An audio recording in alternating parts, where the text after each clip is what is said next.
Mon nom est JC Lauzon, je suis porte-parole de la Semaine québécoise des adultes en formation pour une 4e année. On a résumé ce de quoi il s'agit dans un petit vidéo qui dure 30 secondes. Je veux rien savoir. Quand j'entends ça, il y a tellement de façons d'apprendre aujourd'hui. Perfectionnement dans le milieu de travail, engagement communautaire, développement de ses talents artistiques, linguistiques, informatiques, acquérir des compétences culinaires, de gestionnaire, en sport d'hiver, apprentissage en ligne, aller à l'école, obtenir un diplôme, trouver un nouveau travail. Il y a 1001 façons d'apprendre. Puis apprendre, ça vaut le coup, c'est sûr. Je veux rien savoir, franchement. Du 20 au 26 mars, découvrez la Semaine québécoise des adultes en formation. Alors, écoutez, pour faire une histoire courte, là, parce que moi, c'est pas moi qui est, c'est pas moi qui est, je suis porte-parole, mais c'est pas moi qui parle beaucoup aujourd'hui, hein, parce qu'il y a beaucoup de gens dans la salle qui vont venir lire. Hein. Disons que moi, faut que je vous explique quand même comment j'en suis arrivé à devenir porte-parole pour cette activité-là. C'est que je suis moi-même retourné à l'école, je suis retourné finir un baccalauréat, je suis retourné à l'université à 40 ans. Et ça m'a rendu éligible tout de suite à devenir porte-parole pour la Semaine québécoise des adultes en formation. Et la difficulté, juste une, OK, c'est de poser des questions. Et si j'ai un message, il y a 1001 façons d'apprendre, mais pour apprendre, il faut d'abord apprendre à poser des questions. Et moi, je vais vous avouer que dans ma première année de retour aux études, là, j'ai eu beaucoup de difficultés à faire ça. Parce que c'est gênant, parce que pour lever la main pour poser une question, c'est admettre en même temps qu'on ne sait pas. Et c'est rougir des fois. Et admettre qu'on ne sait pas, c'est, selon le philosophe allemand Friedrich Nietzsche, c'est le premier pas vers l'apprentissage, vers la connaissance. Alors, moi, je vous invite à poser des questions, à lever la main et à trouver les réponses à ces questions que vous vous posez sûrement. Maintenant, je vous invite à accueillir monsieur... Attendez, d'abord, il y a une allocution qu'on doit écouter. Tu es prêt pour ça?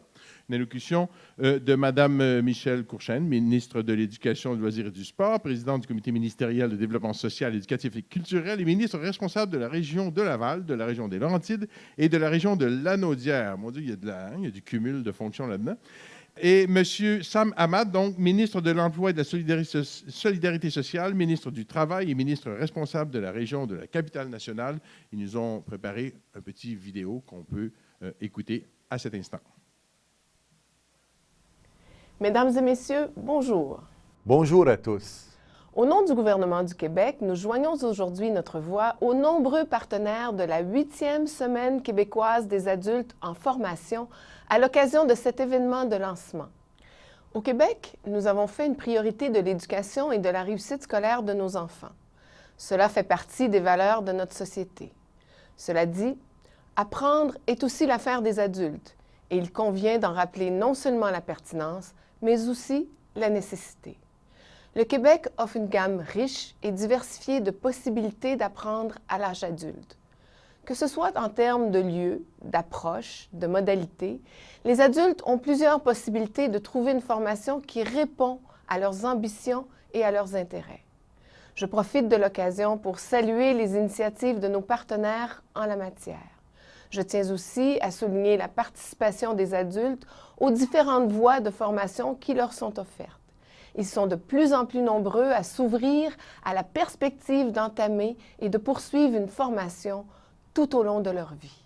Comme gouvernement, nous croyons que l'une de nos plus grandes richesses est la qualité de notre main-d'œuvre.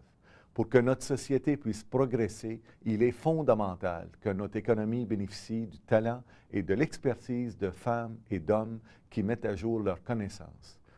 C'est de cette façon que le Québec pourra se démarquer et réaliser ses ambitions.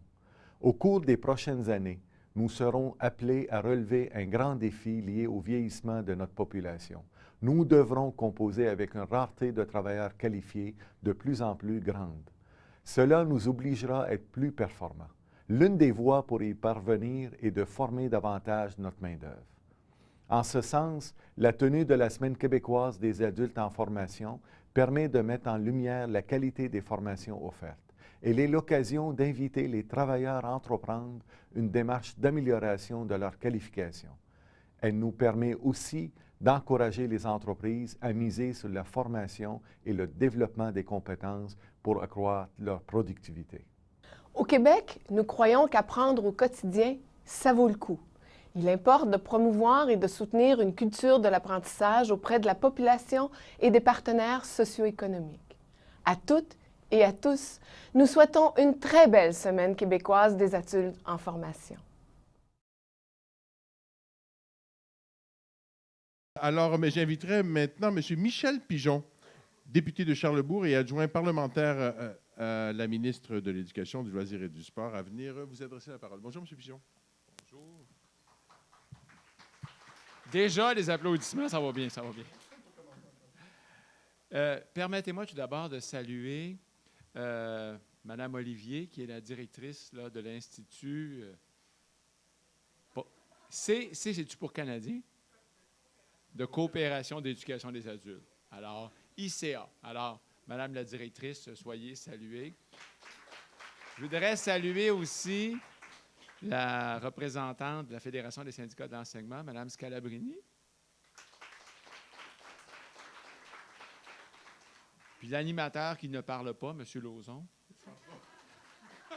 Mais c'est ce que vous avez dit.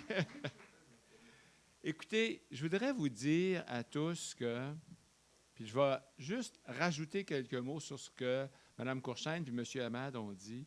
Au Québec, on a une chance vraiment exceptionnelle, c'est d'avoir accès partout sur le territoire à un réseau d'établissements d'enseignement de la plus haute qualité et à une multitude d'organismes œuvrant dans le domaine de l'éducation des adultes et de la formation continue. Les mots sont importants. Formation continue, éducation des adultes. Il y a vraiment des tonnes d'organisations qui y travaillent. Donc, la Semaine québécoise des adultes en formation, c'est un peu une invitation à explorer ou à redécouvrir les nombreuses possibilités qui s'offrent à tout adulte désireux d'acquérir, d'approfondir ou de parfaire ses connaissances et ses compétences.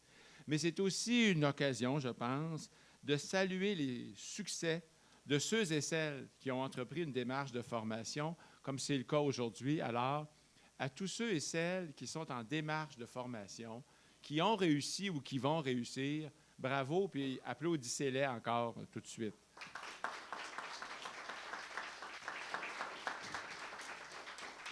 Les activités qui se déroulent durant la semaine nous font voir qu'il existe 1000 raisons d'apprendre et que toutes les raisons d'apprendre sont bonnes. Que ce soit pour compléter le cours secondaire, acquérir un diplôme qui peut amener à l'emploi de nos rêves, ou tout simplement pour permettre à l'imaginaire de s'exprimer, pour permettre d'avoir le plaisir d'apprendre, le plaisir de la connaissance. Le slogan, c'est « Apprendre, ça vaut le coup », je pense que c'est vrai.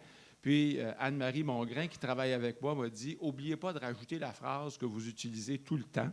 Donc, je vais utiliser la phrase que j'utilise tout le temps, puis que probablement tout le monde connaît, mais je connais personne qui a regretté d'avoir étudié. On ne regrette jamais, jamais d'avoir étudié. La grande lecture permet aussi de mettre en lumière le beau partenariat qui unit le milieu de la culture et le milieu de l'éducation.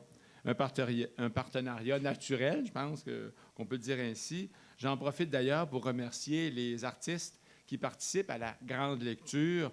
Leur implication permet d'associer deux notions essentielles, comme je le disais tantôt, apprentissage et plaisir. Je remercie également les organismes qui ont soutenu dans leur apprentissage les adultes que nous entendrons. Vous effectuez un travail remarquable et votre respect, c'est un mot important, votre respect à l'égard des adultes que vous accompagnez mérite d'être salué. Apprendre à lire, à écrire, à compter, c'est le début d'une liberté toute nouvelle et souvent pour plusieurs personnes, la promesse d'un avenir meilleur. Alors, Madame la ministre, M. Hamad, Madame la ministre Courchaine, M. Hamad se joignent à moi pour féliciter tous les participants, toutes les participantes à la grande lecture. C'est avec grand plaisir que je vous écouterai lire le résultat de votre travail et de création. Je vous remercie tout le monde. Bonne soirée. Merci beaucoup. Merci beaucoup, M. Pigeon.